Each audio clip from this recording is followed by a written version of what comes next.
Hi, my name is Eric Bjorn. I'm an author. I live in New York City.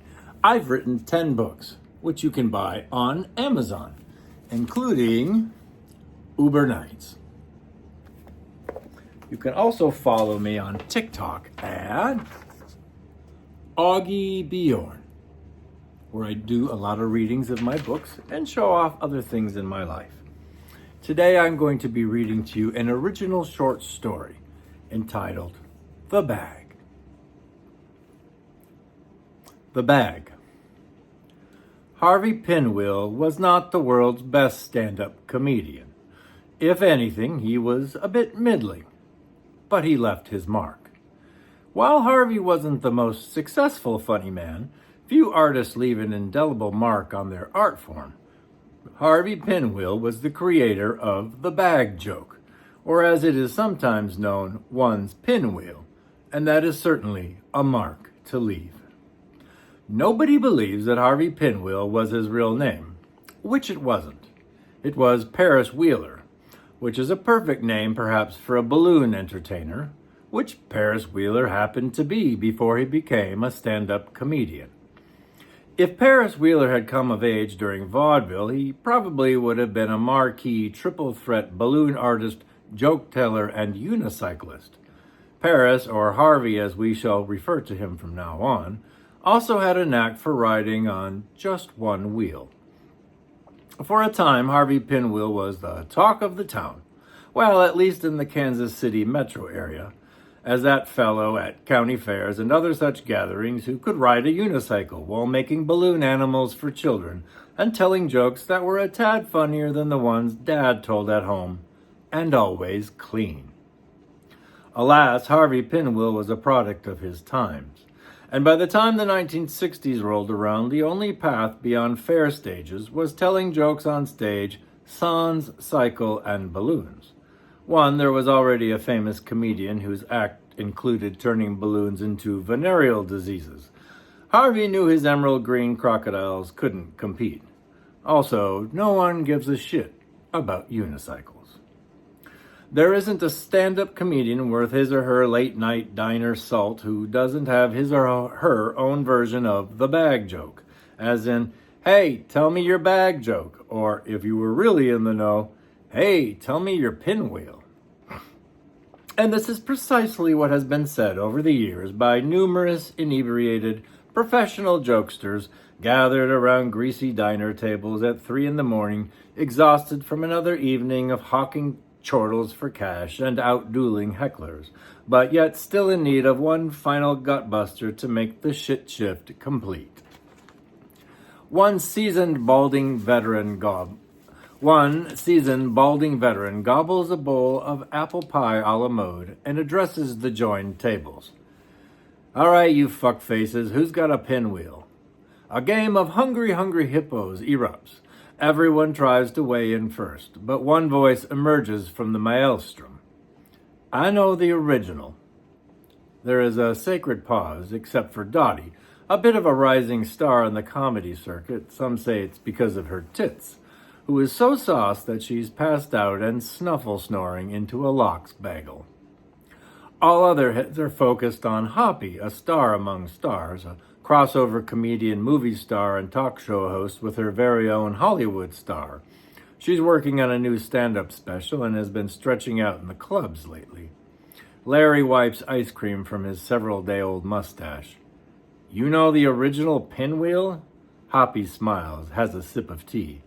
I gotta say, it's so fun to be on the front lines again. Indeed, the original Harvey Pinwheel, the bag joke. Larry has assumed the role of group judge. And how, pray tell, did you come upon this unique slice of comedic history? Hoppy dramatically unwraps the scarf from around her neck, stands up, slides her jacket onto the back of the chair. Performance time. From the source himself, the table whispers in unison. You knew Harvey Pinwheel? I knew Paris Wheeler before he became Harvey Pinwheel. Harvey was a Catskills soul, if there ever was, a bit of a gimmick comic, balloons, unicycle, and he could sing. Hell, he was in a Broadway production or two, maybe Showboat? But by the time the late 60s and 70s rolled around, funny men like Paris Wheeler had to adapt to the times or die a slow death with birthday party acts. One of the comics had pulled out a notepad and was taking notes. Hoppy reached down for another sip of tea. So Paris became Harvey, and Harvey gave up his shtick of church potluck level humor and tried on something new for size. He was okay. Harvey was like the poor man's Bob Newhart. Larry laughed. So Harvey Pinwheel was the poor man's poor man. Hoppy smiled sideways. That he was. The table side smiled. But Harvey stumbled onto something, and I'll never forget it because I was there. It was an end of the career club on the Upper West Side. Zingers. It's not there anymore. Predates most of you, especially her. Hoppy pointed at Dottie, who was still making out with her salmon and cream cheese. I was working the bar that night, strutting about in my comedy training bra. Finally had found the courage to go from behind the bar to behind the mic. I always felt bad for Harvey. He got stuck with the slots at the end of the night, when the only ones left are either paying their checks or waiting for someone at their table to finish taking a leak so they can go home. In fact, that night it was so quiet we were pretty much empty. Anyone left was too bored to heckle. I remember Harvey's first words at the mic, which were often hard to hear. He always started too soft. He said, I was driving down the road and there was this bag. Larry led a table chorus of, I was driving down the road and there was this bag. And of course, this is how every version of the bag joke begins, followed by, and I was sitting at this red light. The bag was in the other lane. It was windy, so you could sort of make out the shape. It was a little bit lumpy, too lumpy, and my imagination started to race. This is where the scripted preface to the bag joke ends. But most professionals will take it to a second level, which is more or less verbatim what Harvey Pinwheel said that historic evening. I thought, wait, is that a body? A human body? I mean, it's rather small, maybe about the size of a baby. Someone in the seats either asked Harvey how old the baby was as a joke, or he asked himself. Either way, the entertainer herein acts as if someone has asked the question. How old? I don't know. I don't know much about babies. Maybe an infant? The entertainer acts as if someone has vocally cringed at the thought of an infant in a bag in the middle of a busy New York City street. Too young? Is 3 old enough? Hoppy placed her hands on the back of her chair. And that was all it took. There might have been a dozen folks in that place, including staff, but you could feel every ear tuned in like a column of radar dishes all turned in the same direction. And in fact, every ear of every comedian within earshot, plus a good many customers and staff, was tuned in tightly to Hoppy. And this is the original Harvey Pinwheel bag joke, as I remember it, as if it were yesterday. Poppy pushed in her chair all the way, then assumed a position at an imaginary microphone and seemed to shrink into a mildly anxious, rumpled version of herself. The entire diner realized it was witnessing something special. I was driving down the road and there was this bag. And I was sitting at this red light. The bag was in the other lane. It was windy, so you could sort of make out the shape. It was a little bit lumpy. Too lumpy. And my imagination started to race. I thought, wait, is that a body? A human body? I mean, it's rather small. Maybe about the size of a baby. Larry chimed in. How old was the baby? Hoppy shrugged her shoulders and screwed her face a bit. How old? I don't know. I don't know much about babies. Maybe an infant? Somehow Dottie had been listening all along. She groaned to her bagel. Jesus Christ, who puts bagged infants in the street? You're supposed to put them in the crisper. The table erupted with laughter. For, of course, the bag joke is nothing but an exercise in the superlative macabre and grotesque. Hoppy waited for calm to return to the peanut gallery. Too young? Is 3 old enough? From there, it was all Harvey. Still too young? Oh, well, I gotta say, if there was a 4-year-old in that bag, someone hasn't been feeding him very well. Or her. Guess it could be a baby girl. Either way, boy or girl, someone should call social services, if you ask me. Unfortunately, nobody did ask me. So I didn't. I think there was an accident up ahead. It's New York. Traffic was stopped dead, just like that baby in the bag. But I thought, what if the baby isn't dead? Wait, is the 3-year-old still a baby? Should I say child? Is dead child better than dead baby? I feel more guilty when I say dead baby.